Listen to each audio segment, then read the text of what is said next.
พ่อกันตอนดึกๆพี่น้องเนาะทางก็เลิกเวียงเลิกงานพี่น้องเนาะทางวันนี้กะก่อนไปส่งคลิปพี่น้องเนาะกราบทักทายสบายดีสบายดีสวัสดีพ่อแม่พี่น้องกันเบิดสู่หูสู่คนพี่น้องว่าจะเป็นพี่น้องฝั่งไทยฝั่งลาวหรือทางต่างประเทศพี่น้องเนาะกันยินดีต้อนรับเขาสู่ช่องขององค์บาเนตบานนาอีกแล้วพี่น้องเนาะมาพอกันตอนดึกๆพี่น้องเนาะอากาศเลิกเวียกเลิกงานพี่น้องก็ว่าดึกอะมันเกินดึกเลยล่ะพี่น้องเนาะจนว่าตี 1พี่น้องประมาณ20 กว่าเนี่ยเนาะหาก็เลิกงานพี่น้อง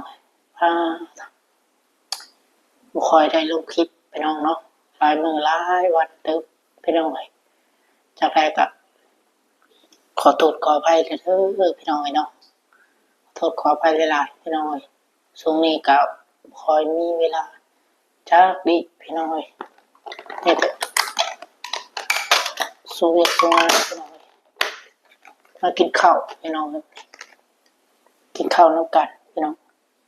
ข้าวมันไก่พี่น้องเนาะไก่ทอด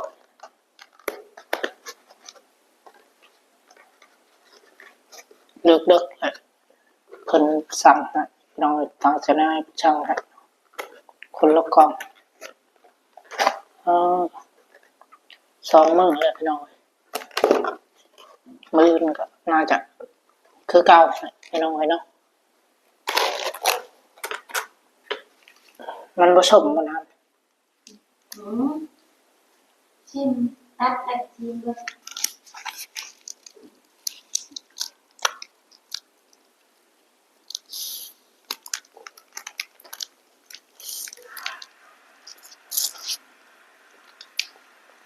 หวาน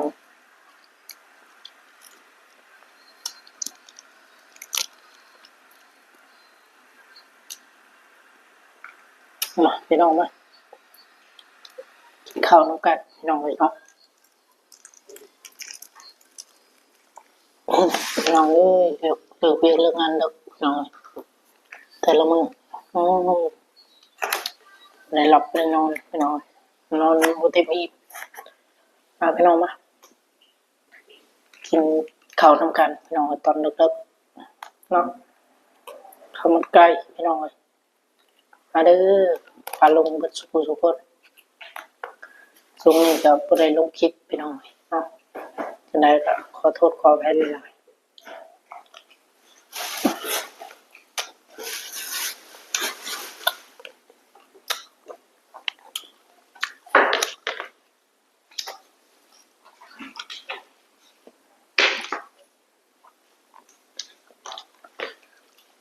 มาพี่น้อง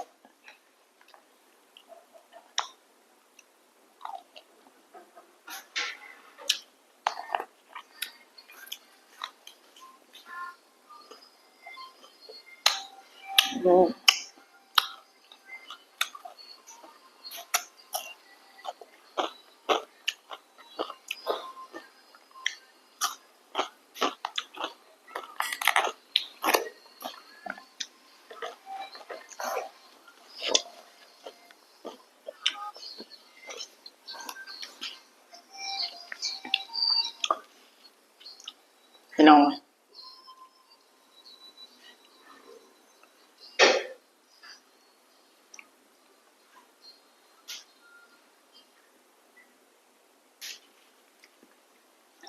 พี่น้องตี 1พี่น้อง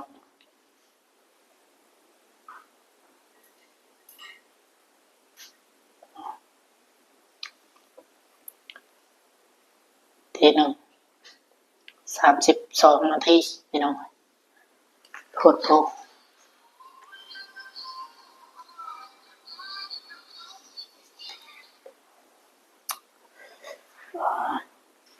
มาพี่น้อง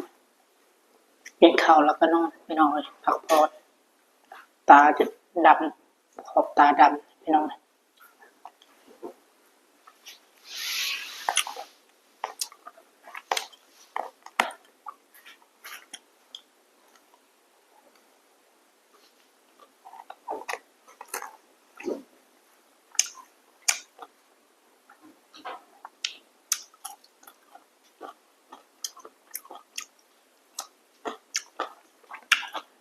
มาเลยเนาะ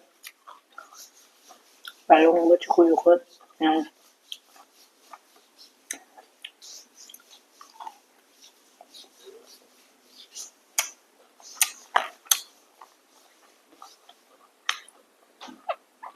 งานหลายพี่น้อง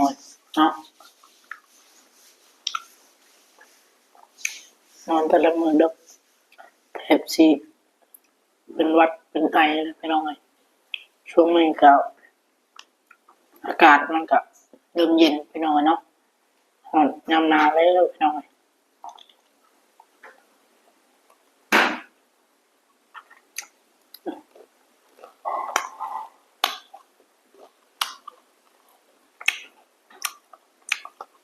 ลมแห้ง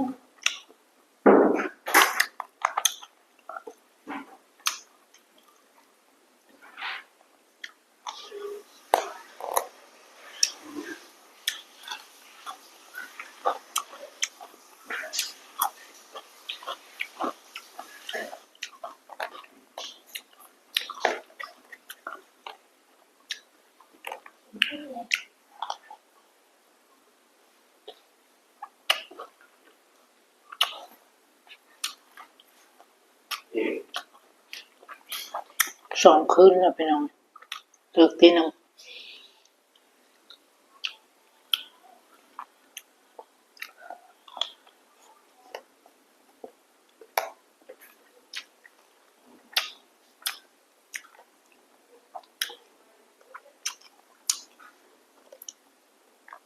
บ่ไหวพี่น้องนอนเลิกหลายแล้วเนาะ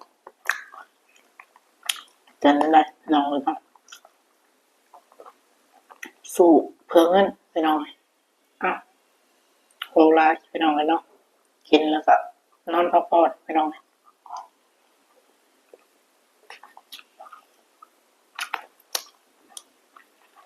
นี่แหละเป็นลูกน้องมั่พี่น้องเลยอย่างแรกครับมันจะอดจะทนนั่นแหละพี่น้องเนาะ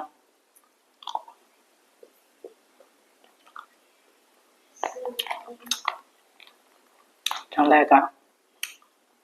พาแม่เอฟซีทุกคนทุกทางเข้ามาเป็นกำลังใจให้ในเด้อพี่น้องคอไปจนเสียงคอจนแหบแล้วพี่น้องเอาเลิกหลายเนาะ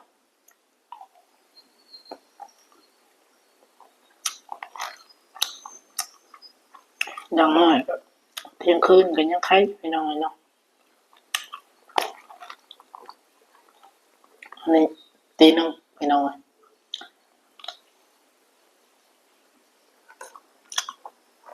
พอวางงานยังออก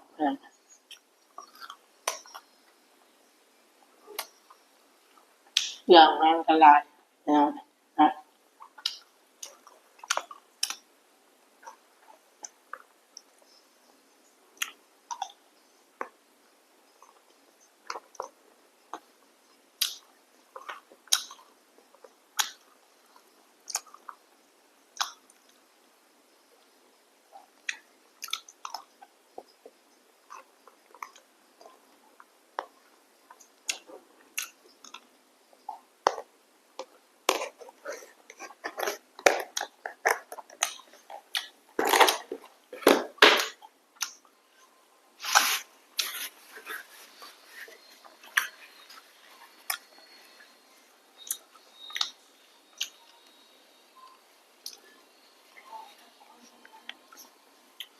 อ่ะโอเคพี่น้องเนาะทางรายการฝากกดไลค์กดแชร์กดติดตามช่วยเพิ่มคลิปเพื่อประกดขามโฆษณาเป็นกำลังใจให้เด้อพี่น้องเนาะเพื่อมีกำลังใจทำคลิป ต่อไปพี่น้อยช่วงนี้ก็ติดกับเวียกกับงานอยู่พี่น้อยจังไรครับอาจจะไม่ได้ลงคลิปบ่อยพี่น้อยจังไรครับขอโทษขออภัยเด้อพี่น้อยเนาะวันนี้ก็อยากลงคลิปอะไรพี่น้อยจังไรแต่บ่มีเวลาพี่น้อยเนาะเฮาก็อยู่กับเวียกกับงานนำพี่น้อยขอโทษขออภัยหลายๆพี่น้อยเนาะเฮาเมื่อยพี่น้อยจังนอนพักสายตาก่อนช่วงนี้ก็เนาะบ่แหละมีโอกาสพี่น้อยปีใหม่พี่น้อยเดียวสิถ่ายคลิปข้างนอกให้พ่อแม่พี่น้องได้เบิ่งพี่น้องเนาะช่วงนี้มันติดกับเวียกกับงานอยู่พี่น้องโอเคพี่น้องจังไดก็ขอบุญขอบคุณ FC ผู้ใหญ่ใจบุญทุกท่านเนาะที่เข้ามาติดตามนะครับชมพี่น้องบุญขอบคุณหลายๆขอให้อยู่ดีมีแรงสุขภาพร่างกายแข็งแรงเปิดสู่คู่สู่คนเด้อแม่ FC ใจบุญทุกท่านเนาะว่าจะเฮ็ดธุรกิจการงานใดก็ขอให้เจริญรุ่งเรืองพี่น้องอยู่ดีมีแรงเบิดสู่คนพี่น้องจังไดก็ดูแลสุขภาพในเด้อพี่น้องเนาะช่วงนี้ก็บรรยากาศมันสีหนาวๆแล้วพี่น้องเนาะจังไดก็ขอบุญขอบคุณหลายๆพี่น้องเนาะที่เขามาติดตามพี่น้องโอเคพี่น้องเนาะบ๊ายบายพบกันคลิปหน้าพี่น้องเนาะมีโอกาสถ่ายคลิปกับสิถ่ายลงพี่น้องถ้าว่ามีเวลาเนาะช่วงนี้บ่มีเวลาพี่น้องจังไดก็ซอยเบิ่งคลิปแน่ๆพี่น้องเนาะสบายดีเด้อพี่น้องสบายดีกันเบิดสุขสุขคนพี่น้อง